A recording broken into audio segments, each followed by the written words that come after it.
You're in the 06010. Focus. Fantasy focus. I'm far from a professional enough to. The Fantasy Focus Football Podcast is presented by Geico. Good Monday morning to you, Field Yates, Matthew Berry, Daniel Dopp, and of course, Stephania Bell, recapping most of Week 4 with still 2 games, not one, but still 2 games left to be played. Hopefully your fantasy fortunes are solid after the weekend. And let me just say, on the phrase that 2 games left to be played. Very well said. Just before we went on the air, I believe you and Adam Schefter reporting that the Patriots plane is on its way to Kansas City. Another round of negative tests. Yep. Obviously, Cam Newton still quarantining, but the rest of the Patriots on their way to Arrowhead Stadium. The rest of the Patriots, besides Cam Newton, and also Sony Michel, not there with the Patriots. Correct. He has been downgraded to out for this game. We mentioned that yesterday on Fantasy Football Now, so hopefully you made plans yesterday if you were trying to use Sony Michel in your lineup after his 117 yards last week. The other side of this includes some news as well, Stephania. What do we know about the Chiefs? Because they, and this slid under the radar, but they had a practice squad quarterback who did test positive as well over the weekend. Right, and Diana Rossini reported this morning that there were no new positives for Kansas City, which is obviously very good. But I would point out, to your point, the positive that they had turned out to be a false positive. So we are less surprised that there were subsequent negative tests for Kansas City, but still all good news for that game moving forward. And just a note on the Titans as well, no new positives this morning. The league said they wanted to see a couple of consecutive days of no new positive tests. Remember, the last time that they could transmit was Monday, because since then they've been under strict protocols to stay home, stay isolated. So the league was hoping to see a couple of consecutive negative days of testing before allowing them to reopen their facility. This is a good step towards that maybe happening within the next couple of days. And of course, opening the facility would open up the possibility of them playing in Week 5. They are scheduled to play against the Buffalo Bills in Tennessee. One more piece of news, and this one comes directly from the man himself. For those that are getting ready for Monday Night Football, a note that the second game has been pushed back to 8:50 Eastern Time. It's Packers and Falcons. Davante Adams will not be out there, according to Davante Adams. Davante Adams took to Twitter and said, although he feels great, apparently other people know his body better than he does himself, and he will not be playing tonight. A conservative approach from a team that has often been conservative medically.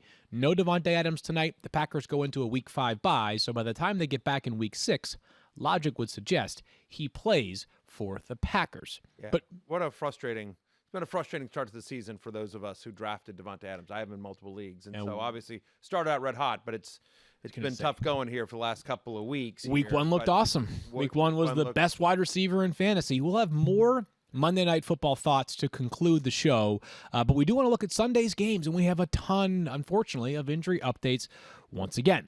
Here's the good news for Cleveland. They're 3-1, but as we turn back to Stephania here, they do have a major injury on offense, or at least a major name on offense that left the game. Do you have any information on Nick Chubb?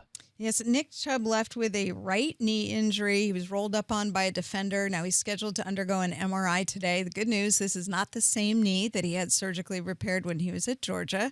So that's potentially encouraging. And the Browns are hopeful, but they remain anxious until he has that MRI. I do want to talk a little bit about Kareem Hunt, though, because he was the one we were concerned about going into Sunday's game, coming off a groin injury. Only had 1 day of practice, but we said he looked pretty good, and they expected to use him.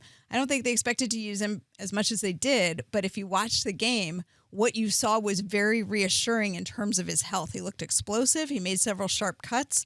And so one of the benefits of seeing more Kareem Hunt was that we got a chance to feel good about his health. And part of the Kareem Hunt being injured last week with the groin, although playing, but also the Nick Chubb injury fallout, was that Dearness Johnson was going to end up playing for the Browns more than any of us thought he would. Dearness Johnson, who at one point was playing in the AAF. Yeah, he was. A guy who at one point, I believe, was fishing for mahi-mahi as a job, as I understand, according to the internet, at one point in his life. He had 95 rushing yards on Sunday. So as we continue to get updates on Nick Chubb, don't be surprised if we're having conversations about Dearness Johnson and, of course, about Kareem Hunt being maybe one of the best 5 running backs in fantasy. By the way, Dearness Johnson was really good in the AAF. Yeah. So I played an AAF fantasy football league, so I was well aware. It's been 2 years, but I want to say Dearness Johnson was a member of the San Diego Fleet. I believe the Orlando team. Was he the Orlando Apollos? I believe he was an an Orlando Apollo. Yes, I believe so. Spurrier's Orlando Apollos? They were a wagon. The AAF. They were a wagon. All right. They were amazing. Another injury update here, Stephania, is Austin Eckler, who you knew it was going to be tough the moment you saw it. The Chargers running back grabbed his hamstring, and it seemed like there was going to be a very small chance of him returning at that point. This is one of those where the actual mechanism of injury really makes you nervous when you see it happen. So Austin Eckler was running and just kind of jackknifed. And that meaning like his hip, he bent forward from his trunk over his hip and he was trying to keep his balance. And at the same time, he takes a blow to his lower leg, hyperextending his knee. Why does that matter? Because your hamstring goes across your hip and your knee. So you're basically stretching it from both ends. And at some point, it's going to fail because it's going to run out of room. So we did see him grab that hamstring, but also his knee potentially injured. So Adam Schefter had tweeted last night that he had the hyperextended knee and a hamstring injury. These can be 2 separate or a combination injury. He'll have more evaluation today, but he's expected to miss multiple weeks on crutches and in a brace after the game. Definitely an unfortunate turn of events for Austin Eckler. No question. One of our favorite players here on the podcast. We're going to get into this Chargers backfield a ton. The early look is, Josh Kelly is going to be a huge part of this backfield going forward. But don't forget that Justin Jackson also got a bit of run yesterday. He did not have a great day, but I think as we get into waivers, Justin Jackson will be a name that will be a popular pickup this week because unlike Nick Chubb, we at least know for sure right now that Austin Eckler is going to miss some period of time. Stephania, normally I'm fairly buttoned up on what happened with these players on Sunday. I don't know what is bothering Kenyon Drake. I just know that he left the game. Do you know what's bothering Kenyon Drake? I saw it happen, and he took a hard hit, and he stayed on the field, didn't get up right away. Looked uncomfortable, was kind of wincing. You weren't sure if he got the wind knocked out of him or what exactly happened, but had some folks come over to him. Eventually, he did get up off the field and go off under his own power. Cliff Kingsbury later said, classified as a chest injury, said they don't believe that it's anything serious, but obviously he'll get further evaluation today. Okay, so Matthew, we've seen Chase Edmonds before. If something happens with Kenyon Drake missing time, all the way out for Chase Edmonds. I mean, he's a good player. Chase Edmonds is a starting running back on a lot of NFL teams, and honestly, it's one of the reasons why we were a bit, just as a show, we were lower on Kenyon Drake, I think, than consensus coming into the year. We were concerned that his workload last year had been short, but his level of elite play had only been like 3 or 4 games. Kenyon Drake we're talking about. We talked about that stretch run. And by the way, Chase Edmonds really, really good. Remember this about Chase Edmonds, right? He had 15 fantasy points on just 9 touches. This is a guy that can be explosive. We've seen it before. Yeah, he had a huge game last year when he was starting running back for the Cardinals. It was a 1-game sample size. Kenyon Drake, how about this? 5 against the Giants. Yes. Yeah, against the Giants. But still, those count. The Cardinals Twitter account told us to start. 5. Fact. 5 catches for Kenyon Drake through 4 games. I understand he got banged up yesterday, but that was late in the game. 5 catches so far for Kenyon Here's what Drake. I would say. If we get more news between now and tomorrow night, about that Kenyon Drake is going to miss any amount of time, even if it's a week. To me, Chase Edmonds should be the number 1 guy on your waiver column. He is the number 1 guy on the waiver column, which has been mostly written and will be submitted soon. Stephania, rarely when you have an Achilles injury is it anything other than something that could be damning, and it seems that's the case with O.J. Howard. I know. Finally, we get O.J. Howard in the end zone, and then O.J. Howard tears his Achilles and done for the season. Bruce Arians essentially said that's what they anticipate. These are the type of injury that when you know. You see it, there are tests they can do right away, and then the MRI is just the detail of it. But if he said he's likely done for the season, then he is. And, of course, Mike Evans also had an injury in this game, injured his ankle, left for a while, did return. But if you watch that game, you could tell he was not 100%. He was often trying to hop off that ankle. It just wasn't himself. But with Chris Godwin out with a hamstring injury and likely to miss next week as well, Mike Evans just trying to gut through it. the Bucs wide receivers have been super banged up. Tom Brady seems okay, though. He only had 5 touchdown passes yesterday. Yeah. I mean, only 5. I probably could have had 6. No big deal. But Brady, defying age, like only Tom Brady can. By the way, if you're thinking A to touchdown yourself, for every decade he's been alive. he is remarkable. Wow. If you're thinking like maybe Gronk. What did you say, Secret Squirrel? I said, wow. Didn't he have 5 touchdowns? Is he 50? He's He was 43, but 0 to 10, 11 to 20, Oh, I 21 to 30. forgot. You're Yeah. right. That's Okay. the way it works. What about the one that he threw to the other team that was a touch? Does that count or no? One for every decade of Matthew's life. Sorry. Yeah. Oh, You know what? Boom! We got there. You know what? I want to pull a Cartman here. You know what? Screw you guys. I'm out of here. Good. Okay. If you're thinking to yourself, maybe this is the door that Gronk can run through now, I hope I'm wrong, but Gronk still looks cooked to me. 9 catches through 4 games. I think Cameron Braid is a pickup this week. Maybe. I just still. I don't know if I can. I don't know if I can trust either of them. 9 catches for Gronk. Cameron Brate did score yesterday. I could be wrong here, but there are other tight ends, specifically one we'll talk about tomorrow, that I think have a better value on the waiver wire. I will look forward to hearing about that. It's gonna be great. It's gonna be I lit. can't imagine. Let's get into some running backs and some breakdowns of running backs that either performed well yesterday or perhaps did not meet expectations. And we begin with our Geico good news of the day. His name is Joe Mixon. Matthew, Joe Mixon coming into week 4 was like he felt due. But this was more than due yesterday. He was the best running back in the league. Yes, he was tremendous. He had 3 total touchdowns yesterday, good for 42.1 fantasy points. That's right, more fantasy points in week 4 than he had in the first 3 weeks. Is this a sign of things to come, or is this just sort of like market correcting for the first 3 weeks that were average? Like, does it just sort of reinforce he could be a top 10 running back? Yeah, look, he's super talented. Like, just from a pure NFL standpoint, we know how talented he is. And by the way, you hear the 3 touchdowns.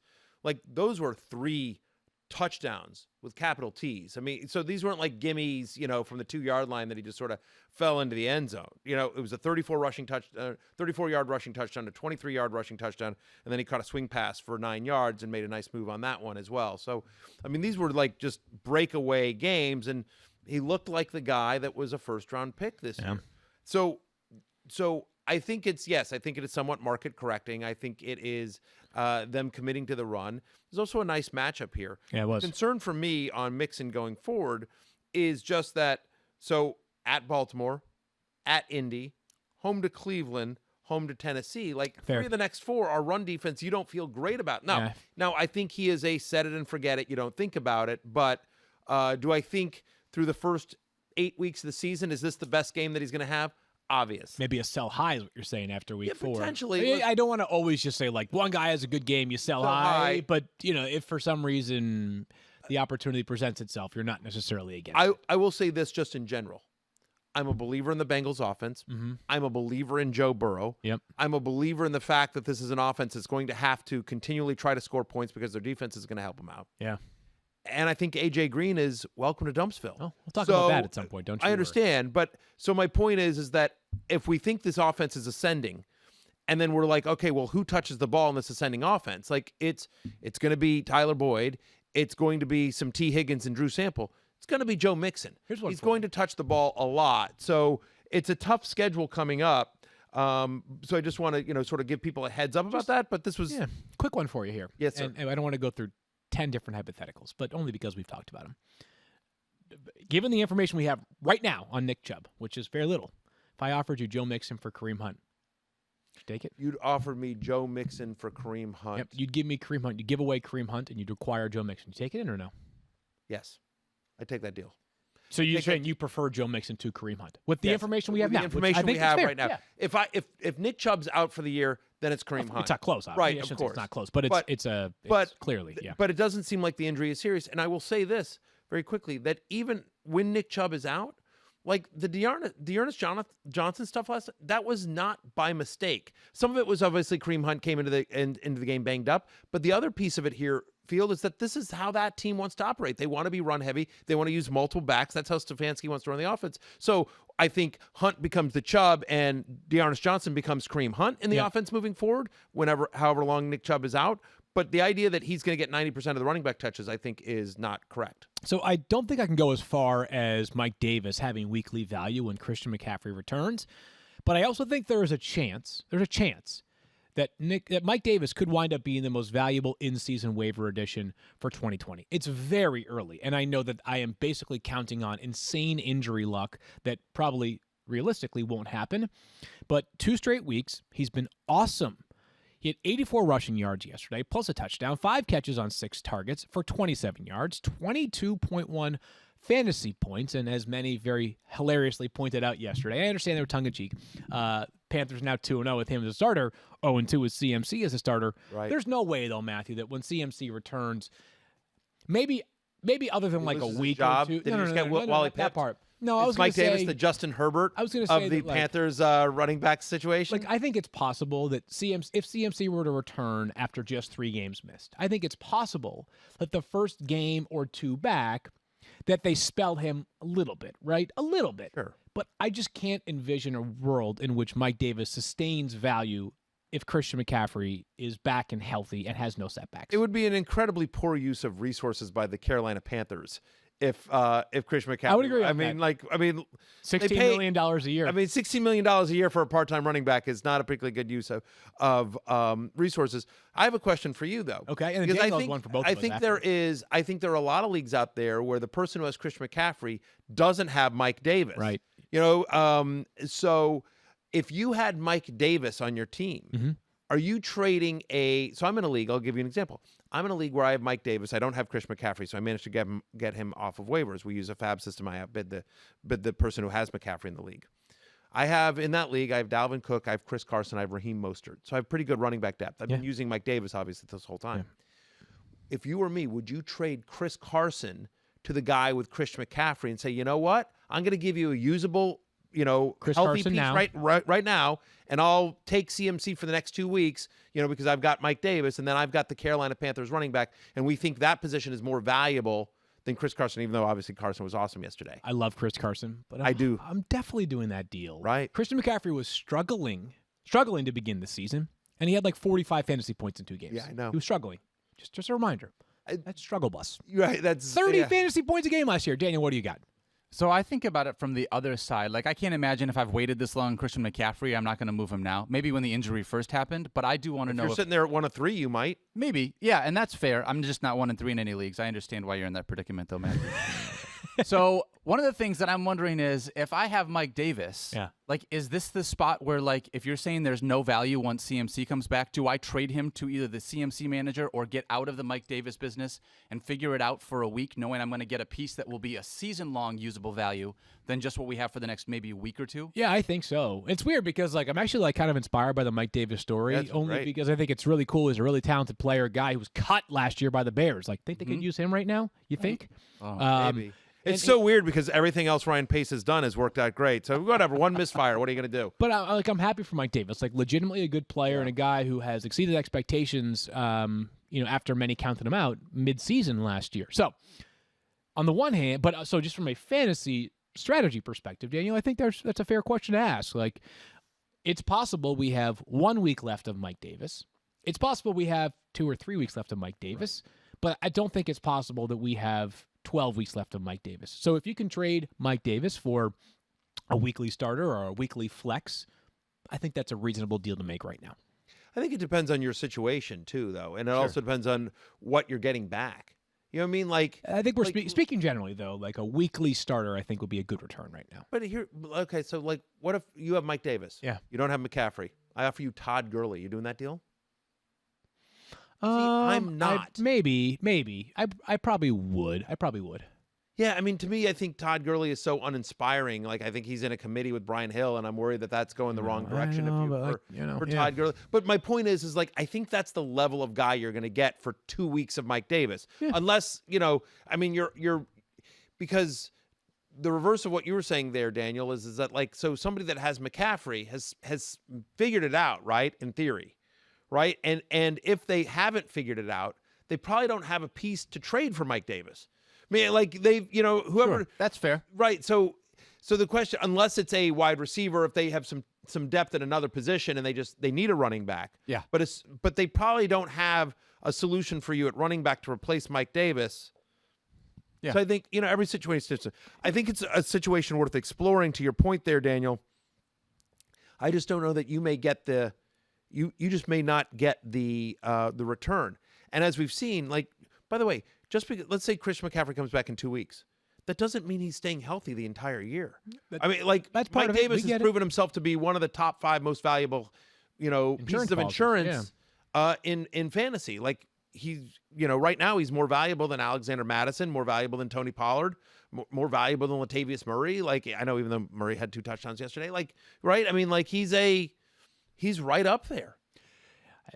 I mean, I had him ranked 10th coming into this week, right, and we were too low on him. I would rather have a player that I know is going to play through week 16 than someone that maybe hasn't. But again, that depends on where you at right now. Am I 3-0 or am I 1-2 or am I 3? And the other thing is that I would say is this year more than anything, and this is the last thought, and we can move on. But this year more than anything, you don't know that he's playing the entire year. You're right. You're not wrong. You are not wrong. Right? 24 hours ago, we thought Austin Eckler was playing the rest of the year. 24 hours ago, we thought Nick Chubb was playing the rest of the year. Like, this year, more than any other year, like, I don't mean to be flippant about this, but like, things are uncertain. Things are more uncertain in fantasy football, in the real world too, as well, obviously. But things are more uncertain this year than ever before in the history of fantasy football. So the idea that we can sit here and say, you want to trade Mike Davis for somebody that's going to play the rest of the year, like, who knows? Yeah. Like, I mean, who knows? I get the theory. Slogan for 2020. I get the theory. I get the theory, but I'm just saying, like, I don't think it's that cut and dried. All right, so we got to keep it rolling here. Let's move to Ronald Jones, who, without Leonard Fournette yesterday, got 20 rushes, 111 yards, plus 6 catches for 17 yards, nearly 19 fantasy points for Rojo. Pretty good right there. Keyshawn Vaughan found the end zone, had 2 catches yesterday. Small sample size. I want to ask Stephania, though, I just want to make sure that I'm accurate here. If I remember correctly, yesterday, Jeff Darlington on Fantasy Football Now suggested that Chris Godwin probably not going to play Thursday night. The Bucs play Thursday against the Bears, but Leonard Fournette has a chance. That's exactly, and Bruce Arians said as much yesterday, that he essentially confirmed that Fournette has a potential opportunity to play on Thursday night, but he thought it unlikely that Chris Godwin would be out there.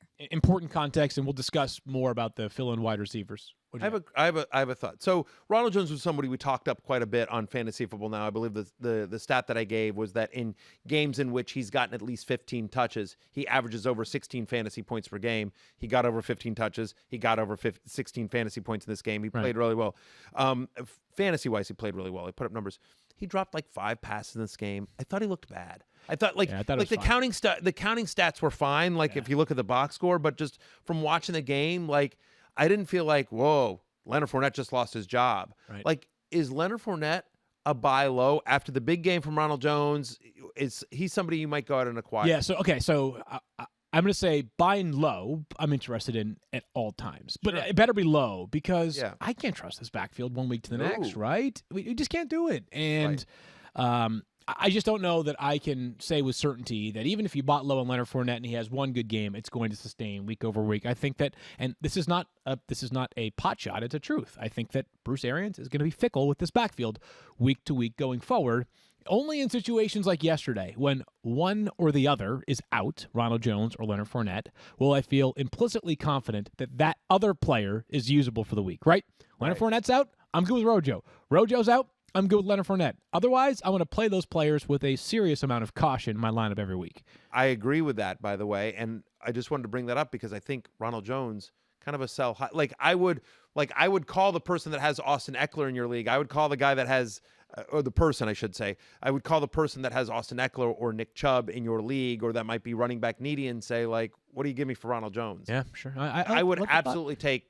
I'd take 75 cents on the dollar for Ronald Jones. Good thought there. A player that I would not be selling high on right now is Antonio Gibson, who seems to be trending in all the right directions right now for the Washington football team. They do not do much well offensively, but no, they do they not. do have a rising star in Antonio Gibson, who yesterday, 46 rushing yards to the touchdown, plus 4 catches for 82 yards, good for 22.8 fantasy points. Nearly as many fantasy points as he had in his first 3 weeks combined, Matthew. That was good stuff. It was good stuff. And once again, for the second straight week, he converts a short touchdown, which is, I think, encouraging. Like, we know about the pass-catching ability, but the people that were anti-Antonio Gibson in the preseason and that were yelling at me that, oh, you're just being a homer, what was that he didn't have a lot of carries as a running back in college, and that they didn't think he was going to be big enough to be a running back between the tackles significantly, and that he might get pulled to the goal line. Well, that's not the case. I mean, again, like 17 total touches. Like, is he a Adrian Peterson type workhorse? He's not. But like 17 touches in PPR, Antonio Gibson's a starter. Yeah, Antonio Gibson's a top 20 guy the rest of the year, especially because, by the way, Washington is often going to be in negative game script, which means they're going to be throwing, and he's the pass-catching running back they like the most. They have J.D. McKissick as well, but Antonio Gibson's the future there in Washington, and they're going to feature him. And as the season goes on, he's going to get more and more work. You love the fact that he turned 17 touches into that kind of a game against the Ravens. You mentioned that he converted a short one. It did come a play after Peyton Barber got one run from the 1 yard line and failed to convert it. So what I hope that means is that Peyton Barber has a short leash, and then from there, like maybe that leash turns into no leash. Maybe it's just like J.D. McKissick is the guy that you have. It's not J.D. McKissick, excuse me. That Antonio Gibson is the goal line back on top of being the receiving back and on top of being the workhorse back. Hard for me to envision like a top 10 type weekly play out of that offense just because they're not great. But as they explore he's a top 20 guy. Yeah, I think that's fair. He's a top 20 guy. He was running back 5 on the week as we head into Monday Night Football. Like, that's impressive. Yeah, no question about that. That's impressive. And he's how many leagues is he rostered in? Basically 100%. Oh, is he 100%? I mean, it's close. Okay. He's definitely well above the threshold. Yes, well above the threshold. All right, before we get to more running backs, a few words from friends. How do you banish high rates on car insurance? You switch to Geico during Geico-ween. Bro, wow. listen to my evil laugh. Daniel. October is Geico's favorite time of year, and Geico has been working even harder to cast out high rates on car insurance and craft just the right coverage for you and your family. But here's the other thing you may not know about Geico. They also help you uncover more ways to save on other things parked in your driveway, like your beloved motorcycle, Matthew, or field your boat out on Nantucket, or even your home away from home. A yacht, Daniel. Your RV. not a yacht. Stephania maybe has an RV here. All right. Stephania does not have an RV. You might have a motorcycle, though. Yeah, Geico obviously. could even help you save on your homeowners and renters insurance. So visit geico.com today, and you'll see firsthand that switching your insurance coverage doesn't have to be scary. The only thing that will haunt your nightmares is seeing just how much money you saved if you had switched sooner. Do you think Geico does Geico offer insurance policies for mansions? Because otherwise, Stephania might need to make a call. Ooh. For I'll the- tell you what. They do. Of course they do. Yeah, there you go. Stephania in about 15 It's not minutes. a mansion, it's a chateau. It's a chateau. Chateau, but I Yeah, mean, it's like Get it right. it's massive. I mean, it is what it is. Yeah. It's fine. It's Chateau de Cone. 15 minutes could save you 15% or more on car or chateau insurance. Happy Geico-ween, everyone. Whatever you want to protect, nobody has more ways to help keep you safe than ADT. You can customize an ADT security package to help protect your home or chateau in a way that works for you and your budget.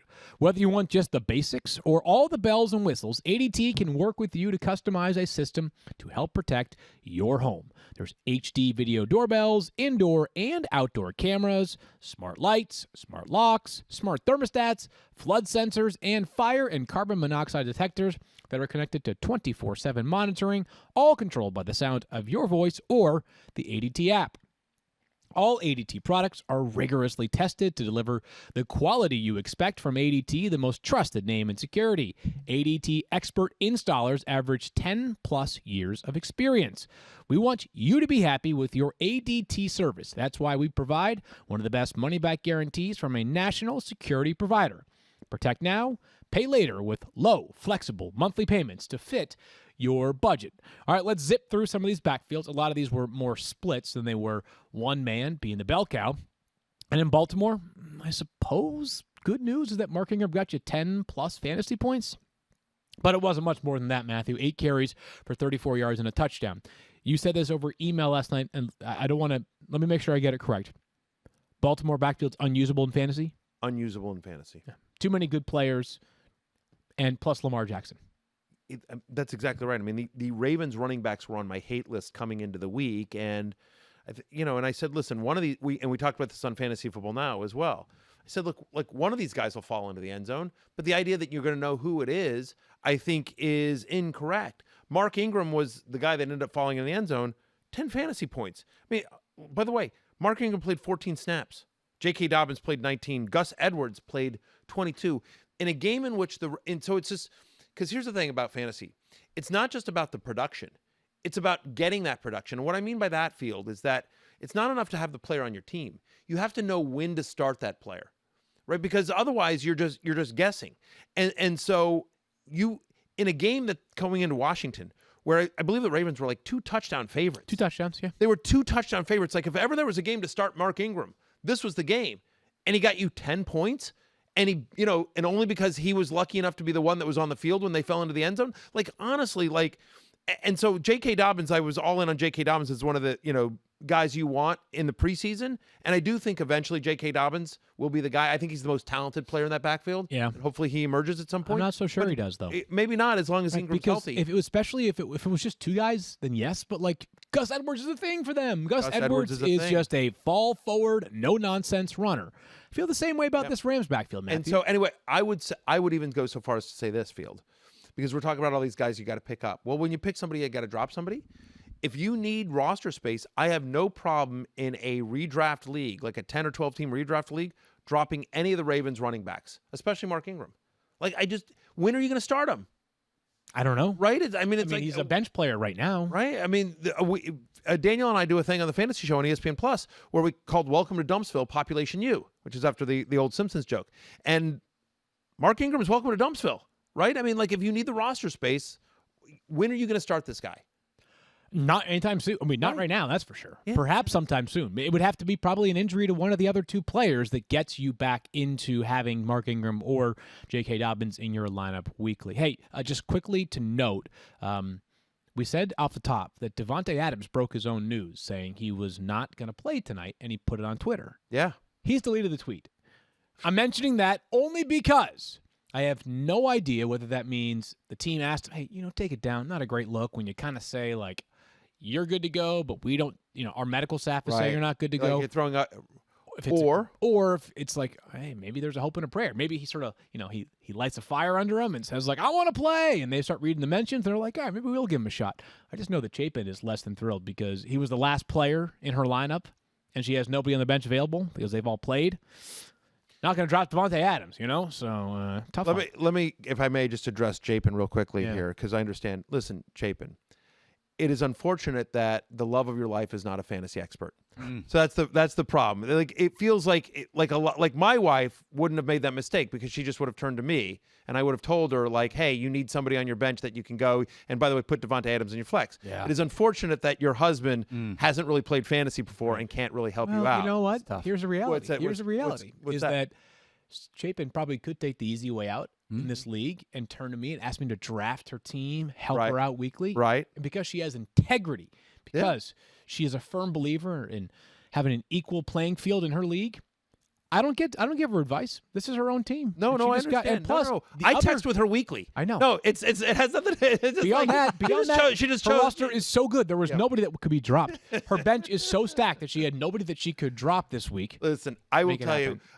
All jokes aside, I will just say this: knowing your wife, and I obviously don't know her super well, but I would just say that Chapin Yates, former Division I athlete, is as competitive as they come. She is hardcore, so I have no doubt about anything. Oh, her team's good. Said. They're back-to-back champs, so they're pretty good. All right, let's get to the couple more backfield splits here. The Rams, and I was saying this, Matthew. But this is why, by the way, just real quickly, I think this is a teaching moment here. We talk about this all the time in terms of roster construction, and we talked about this on Sunday as well. You should have had the Chiefs and Patriots players. You should have had Davante Adams. You should have had Julio Jones and Calvin Ridley, who they are going to play, Julio and Calvin, but you should have had them in your flex spot. Again, always give yourself as many outs as possible, right? And so that, if you do have Davante Adams, unfortunately, you may not have anyone that you can drop, but in theory, hopefully you would have had somebody that you could have dropped to then pick up and grabbed MVS or Rex Burkhead or Robert Tonyan or Brian Hill, guys that are available more than 50% of ESPN leagues. All right, let's get to the Rams running backs because I kind of feel the same way about them that you do about the Ravens. It's not quite as bad because we've seen bright moments from Darrell Henderson, but Darrell Henderson looks great after Malcolm Brown looks great in week 1. Malcolm Brown still playing more than 50% of the snaps. As a matter of fact, yesterday, 35-22 was the snap advantage that Malcolm Brown had over Darrell Henderson, and kind of a grinded-out win for the Rams. I mean, ultimately with these backfields, Tampa Bay, Los Angeles Rams, Baltimore, like if you're just guessing, Matthew, that's no good in fantasy. That's no good at all. It isn't, and this one's a super weird one because, I mean, again, Henderson. Plus so Cam I sort of, Akers hang on, come back but soon. hang on. But I actually disagree. I disagree with you that this backfield is not usable. I understand the unpredictable nature of it. But look, I used Henderson last week. That worked out. I used Henderson 2 weeks ago. That also worked out. Like, so the idea here is, and Henderson came within like half a yard of getting into the end zone, and then they did a sweep to Gerald Everett, and he converted that touchdown. So I think if Henderson gets in on that play, his day looks different. It was a bad day for the Rams offense entirely. Right, it was a bad day for the Rams offense entirely. And one of the theories I heard was, and I haven't gone back and had a chance to watch the tape on this and dig into this, but one theory I heard was that the Giants were actually blitzing quite a bit and more than they expected. And they trust Malcolm Brown more in pass protection, so that's why he was out there more than Darrell Henderson. And Darrell Henderson just had a little bit of trouble getting going yesterday. By the way, it's not like Malcolm Brown ran away with a job. The whole Rams offense looked terrible yesterday. But what if that's a formula for the Rams? You got to blitz them. Yeah. Right, because teams are going to say, hey, a bad Giants defense neutralized them yesterday, and if the key is to blitz them, and that's what Malcolm Brown does better than Darrell Henderson, well, then maybe Malcolm Brown will keep playing. Again, it's not as bad as the Ravens, like I said, but I'm going to have a hard time trusting them. Beyond that, so we've been introducing the idea of Dumpsville. David Montgomery yesterday, 10 carries for 27 yards. He had 3 catches for 30 yards, so he had 10.7 fantasy points, Matthew. But we've been trying to make this happen for 20 games now. Welcome to Dumpsville for David Montgomery. Here's what's weird, because I can't, in good conscience, especially this year more than ever, recommend getting rid of a starting running back that gets the kind of volume that David Montgomery does. Having said that, I can't imagine a week where you ever feel comfortable starting him. Like, it's, stop trying to make fetch happen. It's not going to happen. Stop trying to make David Montgomery happen. It's not going to happen. I'm with you. Like, how many opportunities does the guy get before you don't? This goes back to the idea you don't play for third place in your league, right? Right. Like, is David Montgomery, I mean, if your team is really, really good because you drafted Alvin Kamara early and you have, DeAndre Hopkins or something like that as well, and those are your 2 stars and Dak Prescott your quarterback, well, maybe you're fine with David Montgomery. I don't think David Montgomery is going to be a popular player on championship winning teams. We got a ton of wide receivers to overview from yesterday. I mean, so here's our upcoming schedule. Tampa Bay on Thursday this week. You don't love that matchup. At Carolina next week, you do like that one. You do like that one, although the a little bit. Chargers, they've been tougher of late. Yeah. So you do like the Cardinals, although Kenyon Drake didn't do much, but whatever. Then they're at the Rams, not a great matchup. Home to New Orleans. So that's the next 4. I think you can run on the Saints. I think they're a little bit overrated, but like it's not like a matchup where that's not like a upcoming schedule where you're like, oh, I can't get rid of David Montgomery yet. But he's been volume-dependent, matchup-dependent for 20 games, and he still hasn't been good. So, yes, again, I think there are opportunities. Jordan Howard, right? I mean, isn't he just Jordan Howard? No, Jordan Howard scores touchdowns. Yeah, I was going to say, Jordan Howard just scores touchdowns. Okay. That's the difference there. All right, let's get to a bunch of wide receivers here. Listen, if you want to bail on David Montgomery, you have my blessing. I get it. I'm not recommending you dump him, but I'm also, if you end up getting rid of him, I'm not sitting there going like, "What were you doing?" I don't think you're going to rue the day. You're not going to rue the day. I am with you there, Field. All right, so let's rip through wide receivers. We have a ton of them, and yesterday was a great day for the Browns offense in many ways, including that Odell Beckham Jr. had an Odell Beckham Jr. type game. 5 catches, 81 yards, 2 touchdowns, plus 73 rushing yards, and a rushing touchdown on a beautiful reverse. It was 51 yards, I believe, in total for that. He's back. Or is he back, Matthew? But keeping in mind that one of those touchdowns was a 43-yard score from Jarvis Landry. Right. That's right, Jarvis Landry, his best friend on the team and a wide receiver, of course. Is Odell Beckham Jr. back? Is this are you looking to move on from Odell? I know I keep saying, like, should we be selling high? But what's the strategy here with Odell? Buying it and staying happy and staying content? Or is this the outlier in his season? Can it be both? Maybe. I don't know. I think it's both. Which is here's to say. I think this is likely his best game of the year. Maybe, yeah. Possibly. I mean, right? Yeah. I mean, like, again, like, he got the touchdown pass from Jarvis Landry. Like, he's not going to have a 50-yard rushing touchdown, many weeks. Yeah, 38.3 points. 32.5. I'm sorry, 38.4 points yesterday. Yeah. The Browns want to run the ball. It's still a run-first team. But it's still going to be a run-first team. Now, Odell Beckham Jr., just on a pure skill set, is one of the most talented wide receivers in the NFL. He's a guy that anytime he touches the ball has the opportunity to take it to the house. That's going to happen. We saw that 3 times on Sunday against the Cowboys. We're going to see it again. So I guess my question is that, like, am I like, wow, OBJ is back? I'm not 100% there yet because I don't think that offense is built that way. But am I selling high? Not necessarily, because look, everyone's available for the right price. I don't know that what you're going to get in return for OBJ, given that he's been bad for a year and a couple of games, is going to be worth what he potentially could do for your team the rest of the way. So does that make sense? I think so. It's but both. You said the Browns want to be run heavy. You also said during the conversation earlier about Kareem Hunt, like, hey, and the backfield, is that like they're about to play some teams that they're going to have to throw it against, right? I mean, Indianapolis, Pittsburgh, for example, their next 2 matchups. So it could be that they have some game script that's favorable to throwing the football more going forward. And the numbers haven't been there. But Baker Mayfield's playing much better football so far this season. That is true. Jarvis Landry was good yesterday as well. I said it was a 43-yard touchdown pass. It was a 37-yard touchdown pass from Jarvis Landry, who also had 5 catches for 48 yards. Encouraging for those of us that use him as a wide receiver 2 or a wide receiver 3, depending on how deep your league is, but still not a robust amount of volume yet for Jarvis Landry. See, I would think, like, to me, Jarvis Landry is one of those guys that I think, like, if you need it, like, are you excited about Jarvis Landry starting him any week? Well, he's so clutch. He was so wide, clutch. He wasn't he's so productive for them, like on a snap-by-snap basis. Like big blocks, we don't care about big blocks in fantasy, but like, so I through don't know. the first 3 weeks, he was wide receiver better 59. as the season goes on. Yeah, okay. He was barely a top 60 wide receiver through the first 3 weeks. He's not even. He's wide receiver as we head into Monday night. He's wide receiver 21, and that's with a 37-yard touchdown pass, which is not going to be something that is a weekly part of his game. Yes, Daniel. Just really quickly to settle this and move on. If you could choose between right now waiver wire, understanding, take roster construction out of it, Jarvis Landry and Mark Ingram, 2 guys that we both talked about in this conversation. Would you rather have Juice the rest of the season or Mark Ingram? Landry. I'd rather have. Yeah, I'd rather have Landry. Would you rather have Darrell Henderson or Jarvis Landry? Jarvis Landry. I'd rather have a Henderson.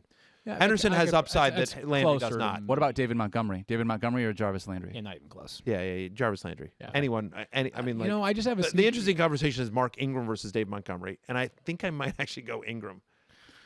Because I think there's a chance Ingram scores more touchdowns. That's probably fair. Let's keep it moving, though, with these wide receivers. Adam Thielen had a bounce-back day yesterday, which is good, right? I mean, he was wide receiver 14 through 3 weeks. Yesterday, he had 8 catches on 10 targets for 114 yards and a touchdown. To me, that's not the story, though. The story is that Justin Jefferson has been unlocked.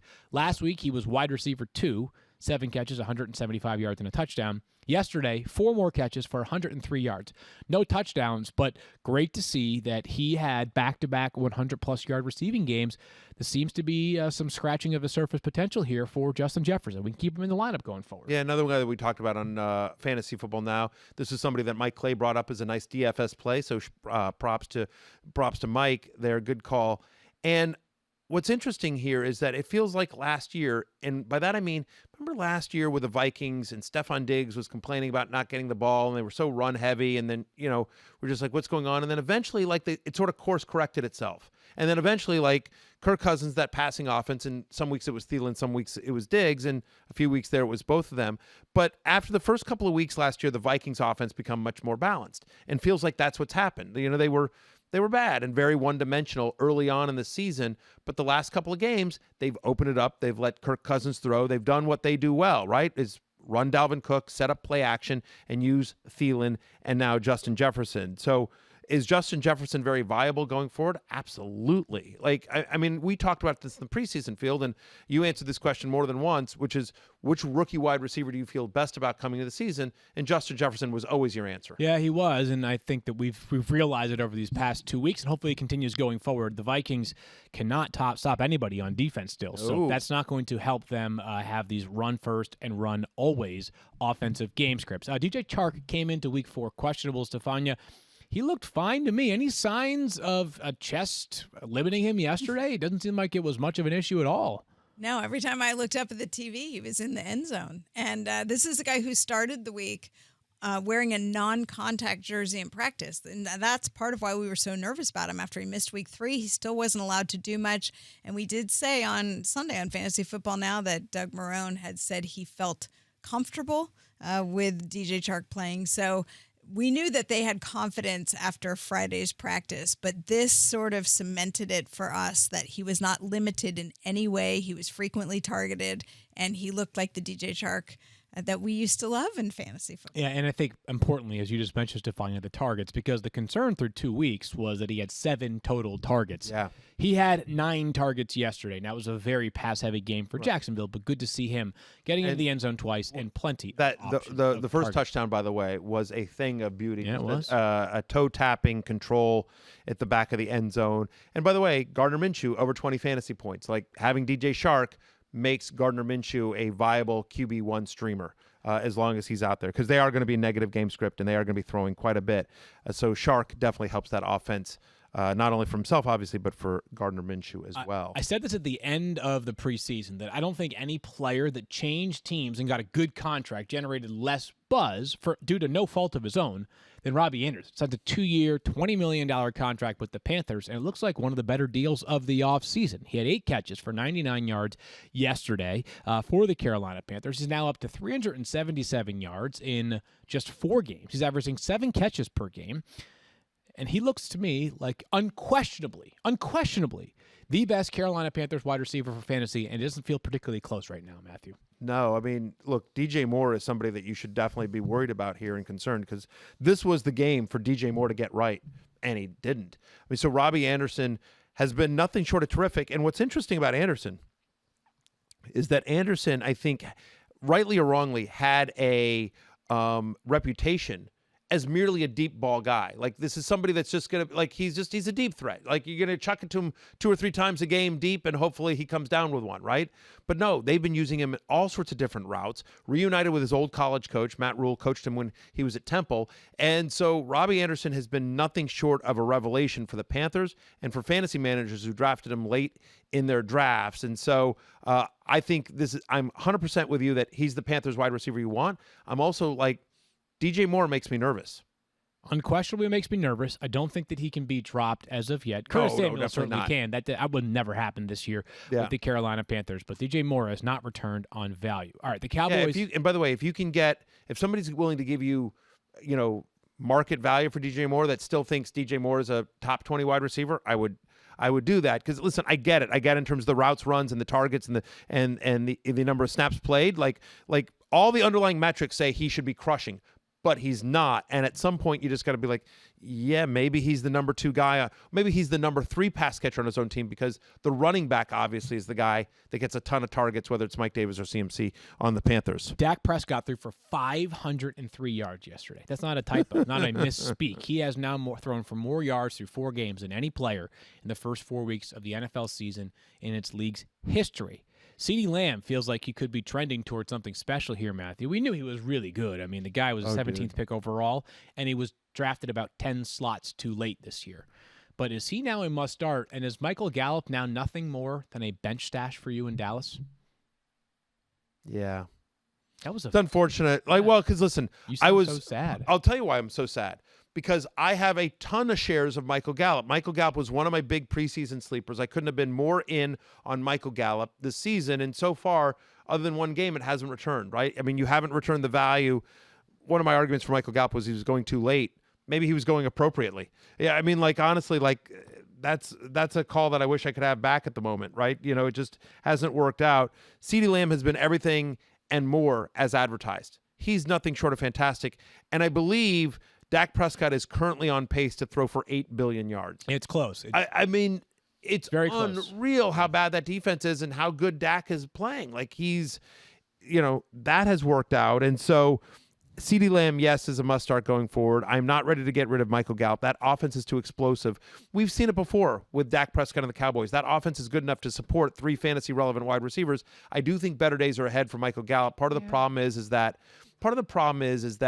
they're targeting him deep downfield. So he's not getting sort of the short, easy ones. And I do think as CeeDee Lamb becomes more and more of a thing, defenses will key on him, and that will open some stuff up for Gallup.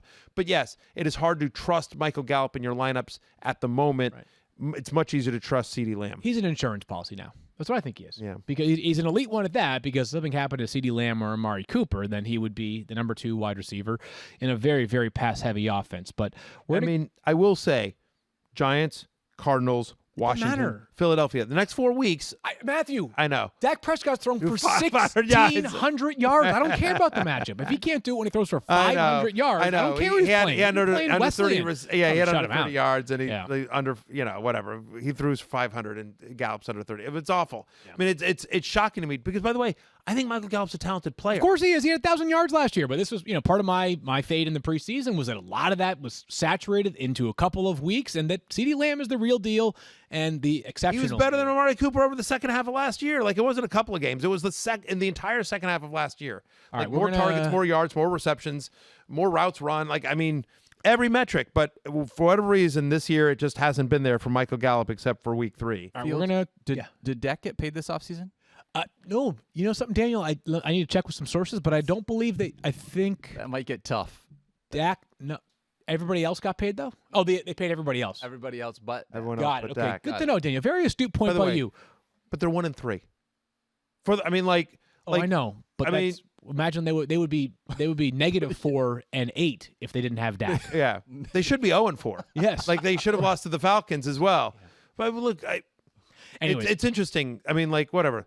The Texans paid it. I mean, your tweet was really smart. You know, the tweet that you did about the Texans yesterday. Like, I don't know if you want to repeat that, but like, they're spending $255 million on their roster this year. It's the most in the NFL, and they currently own their first and second round pick to the Dolphins. So they're 0-4. It's tough. I mean, those are just facts too, right? That's not like a reflect. That's just straight up fact. It's just straight up. That's fact. Shade, Yeah. right? I mean, it's not shade. That's what I'm saying. It's not shade. It's literally the truth. And so it's interesting. Like, Deshaun Watson's one of the highest paid quarterbacks in the NFL. Yeah. They're 0-4. We got to move, and we're going to come back in just a moment and maybe discuss a couple of Dumpsville options and also some players maybe piqued our interest from yesterday. But first, a couple more words here. Daniel, first from you. Now more than ever, we have to look out for each other and count on each other. Marathon wants you to know that you can count on them for the high-quality, top-tier gasoline. Marathon gasolines are formulated with STP additives that keep your vehicle running at peak performance by optimizing fuel economy and removing those ugly deposit buildups and by reducing emissions. And right now, you can get 5 cents off every gallon every day with Make It Count rewards from Marathon. Plus, you can earn points for additional savings on fuel, airfare, hotels, and more. This is definitely a deal that you can count on. It's quick and easy to join. Just download the free Make It Count app or go to makeitcount.com/radio. Start saving today. This offer is only valid at participating Marathon stations. Remember, wherever you need to go, be safe. The people at Marathon are behind you all the way. Whatever you need. Whatever you want to protect. Nobody has more ways to help keep you safe than ADT. You can customize an ADT security package to help protect your home in a way that works for you and your budget. Whether you just want the basics or all the bells and whistles, ADT can work with you to customize a system to help protect your home or chateau. HD video doorbells, indoor and outdoor cameras, smart lights, smart locks, smart thermostats, flood sensors, and fire and carbon monoxide detectors that are all connected to 24/7 monitoring. It's all controlled by the sound of your voice or the ADT app. All ADT products are rigorously tested to deliver the quality you expect from ADT, the most trusted name in security. ADT expert installers average 10-plus years of experience, 9 ADT owner and operated monitoring centers operating 24/7. ADT takes protecting your health seriously. Rest assured, all ADT employees are taking critical measures to help protect everyone's health, including offering contactless installation and using extra protective and sanitation tools. Protect now, pay later with low, flexible monthly payments to fit your budget. All right, I'm going to make this very simple here, Matthew, because we are tight on time. 4 names amongst wide receivers, and I know you would love to give us a lot, but I'm only going to ask you for a little here. Welcome to Dumpsville. Yes or no? AJ Green, who had 1 catch for 3 yards yesterday. Yes. Yeah, in a big way. He was wide receiver 93 so far for the week. T.Y. Hilton had a great game yesterday. Well, relative to the first 3 weeks, he had 3 catches for 29 yards. Welcome to Dumpsville. Yes or no? Yes. Agreed there. Marvin Jones, 1 catch for 9 yards. He has less than 8 fantasy points per game so far this season. Welcome to Dumpsville. Yes or no? Since they're on a bye next week, if you need the roster spice, I'm okay with it. Like, I'm not actively trying to dump him. Their schedule gets easier afterwards because after the bye, Jacksonville, Atlanta, Indy. So you certainly like the Jags and Falcons game, but not usable next week. And so if you need the space, I get it. Okay. Brandon Cooks, who had 0 Yes. catches yesterday. Yeah. Yes. Welcome to Dumpster. Brutal. Jeez, that one. Awful. Don't want to get too much into the move, but I'd love to see Brandon Cooks get things going. I don't know how he has not gotten it going so far for the Texans. All right. 0 catches. 0 on catches. 3 targets. Let's update here. Let's update here on Monday Night Football because we have a big night again. So, Patriots Chiefs 7:05 Eastern Time. Games being played at Arrowhead. Ding. Sony Michel will not play. Yeah, a little gentle touch. Sony Michel is out for this game for the Patriots. I expect Damian Harris to be activated. Matthew, and I understand that you probably already made the decision because it's Monday night. But if you are you comfortable playing Julian Edelman tonight with no Cam Newton, but instead Brian Hoyer under center? Comfortable is a strong word. I don't know that I would like feel trust, comfortable. Like trust. I don't know that I would feel comfortable, but yeah, I probably am. That passing offense still runs through Julian Edelman. Listen, he's got a tough matchup here with Honey Badger against on the Chiefs, who's going to be on him most of the night here. But Hoyer, again, his career numbers better in the slot than they are outside the numbers. Which is, by the way, the case with most quarterbacks. But certainly, look, Hoyer and Edelman know each other. Like, if I had to start a pass catcher that wasn't James White in this game, Edelman would be the guy. Okay, so Stephania, a bunch of injuries in that Falcons and Packers game. We've been telling you throughout the show about how Davante Adams maybe declared himself out and then not. But it's not just him. What do we expect from Davante Adams plus Julio Jones plus Russell Gage plus, of course, Calvin Ridley, the best wide receiver in fantasy so far this season? Right, so let's start with the Falcons. Russell Gage off the injury report. He's going to play. Julio dealing with a hamstring, expected to play. Calvin Ridley dealing with an ankle, expected to play. I would just point out that Julio on Friday said, when asked if he was ready to go, it's a soft tissue issue. I feel good right now. I've been running well at practice, but it's just, I'm not 100%. So, take that for what it's worth. He's a guy who knows his body. I expect him to play, but he's acknowledging he's not 100%. Davante Adams earlier said he wasn't 100% last week, but was working to get there. Announced this morning that he wasn't going to play on Twitter because the decision basically was left to others. That tweet has since been deleted, as you pointed out. I would definitely double-check Davante Adams' status before kickoff. Yeah, inactives will be due at 7:20 for that game, with kickoff now at 8:50 Eastern Time. Of course, that game is being played on ESPN. Brian Greasy, Louis Riddick, joining Steve Levy on the call. One more word from you, Daniel, before we do a little game of trivia, if possible. Yeah. If you're missing out the fun of the ballpark right now, you're not alone. But just because you can't be in the stadium doesn't mean you can't bring that classic ballpark feeling home. And the best way to do that is with Ballpark Buns and Rolls. Ballpark and the ballpark go together like baseball and summer. They're an American pastime and America's favorite buns and rolls. They're an essential part of celebrations both big and small. There's nothing worse than your bun breaking under that pressure. And guess what? Ballpark buns and rolls never fall apart. They're always freshly baked, always soft, and always delicious. Ballpark buns and rolls are a great way to get a carefree taste of summer any time of year. Whether shared at a backyard barbecue, fall tailgate, or any manner of celebration all year round, you can't help but enjoy yourself with enjoying a ballpark bun creation. So next time you're picking up essentials for grilling, tailgating, a little slow cooker action, or maybe a nostalgic night in, make sure you grab Ballpark buns and rolls. Find them wherever you get your groceries. A couple of minutes here left. I don't know if we have trivia today, Daniel? We do. Kyle Soppe. There you go. Kyle, what do you got for us? I got you covered. Since 2018, there have been 5 quarterbacks that have had at least 4 games with 30 fantasy points, but without having 30 rushing yards. 2 of them play tonight. I want you to name the other 3. Hold on. There's 7 stats there that we've got to I know. That's how it works. It is. Here we It's go. it's a beautiful mind is what it is. You ever see that with all the, That is I'll I read think it that's one a more compliment. time. There are 5 quarterbacks. 5 quarterbacks with with at least 4 games of 30 points, but not 30 rushing yards in that game since 2018. 2 of them played tonight in Patrick Mahomes and Matt Ryan. I want you to see how many you can name of the other 3. Oh, boy. So you have 3 guesses. Whoever gets the most right gets the point here. Do I have to wait till they write theirs down? Yeah, because Show they would could be cheat over. off of you. Yeah, no, Okay. they'd take your answers. I've got 2. I've got all 3 of them, guys. Don't worry about it. Okay. You are a wizard, my friend. You're a wizard, Harry. You're a wizard, Harry. All right, we got 2 minutes here. This is really hard. We need like Jeopardy music. I was gonna say we really do. Anybody want to Without step 30 in rushing yards? here? I am blanking on the name. Stephania, why don't you go ahead and go first here? Well, I've got 2. I'm only Phillip Rivers is 1. Oh. Okay, I'm going no. Tom on- Brady? Nope. Okay, I Tom think Brady. Brady's Okay, correct. all right. That's for Stephania.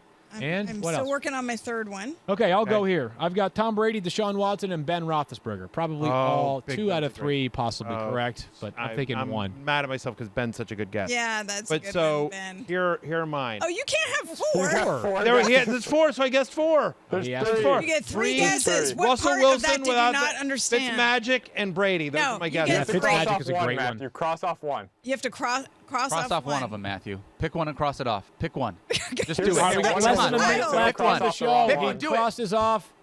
Cross off Brady. Good cross off by Brady. I think he's correct. How many did we get, Kyle? Go. Matthew Berry wins with 1. Drew Brees was the right answer that he got. Drew Brees, Dak Prescott, and Jameis Winston Wow. was the hard one to Oh get. my Well gosh, done. Jameis! I got 2 of Kyle's the 3. impossible How did we trivia not questions think of never that? cease to amaze. We are back on Tuesday to recap 2 games from Monday night, plus talking waivers and all the updates on the injuries. We hope good news for all the players. For Matthew, Daniel, Stephania, I'm Field. Talk to you guys then. Good luck tonight. We'll see you later. Peace out.